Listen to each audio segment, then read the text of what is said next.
Aujourd'hui, je suis à Marche-en-Famenne et je vais rencontrer Vincent de la fromagerie Sanson. On y va? Bonjour Vincent, alors expliquez-nous pourquoi cette nouvelle fromagerie. Alors, au départ, on est venu ici parce qu'on devait quitter notre lieu où on était avant.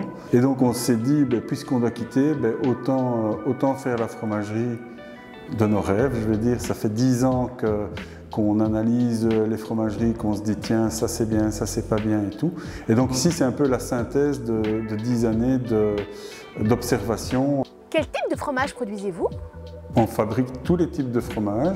Donc l'idée, c'était de pouvoir faire un plateau complet sur base de nos fromages. Donc on a des croûtes fleuries, des croûtes lavées, des bleus, des pâtes pressées, des chèvres forcément. Donc on a les 7 familles qui sont présentes.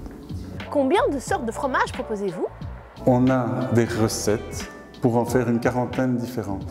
Alors maintenant, on est bien axé sur la création. Donc il y en a qui viennent régulièrement remplacer d'autres, mais en rotation, on en a une vingtaine régulière. Qu'est-ce que vos caves ont de particulier? Alors, les caves, elles sont basées sur un principe d'inertie. Donc nos caves sont recouvertes d'1 mètre de terre qui nous assure une température constante, environ 12 degrés. Alors, donc toutes nos caves sont voûtées simplement pour un principe de circulation d'air. Point de vue énergie durable? Énergie durable, c'est pas compliqué.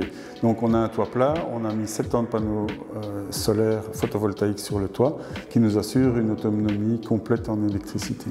Et pour l'eau de pluie, qu'avez-vous mis en place? Oui, les eaux de pluie sont utilisées, excepté évidemment pour tout ce qui est alimentaire, où là on est obligé d'avoir un contrôle plus précis.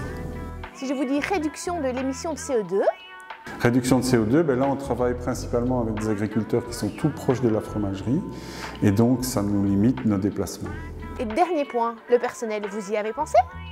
Oui, on a mis toute une série de systèmes en place pour réduire la pénibilité du travail du personnel. Si je vous dis que la santé, c'est aussi la qualité des produits que nous consommons?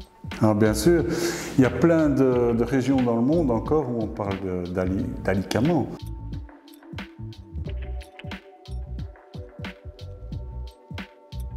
Nos producteurs mettent un maximum de choses en place pour la durabilité. À notre niveau, n'oubliez pas qu'acheter local, qu'acheter en direct, c'est aussi un minimum d'emballage. À bientôt!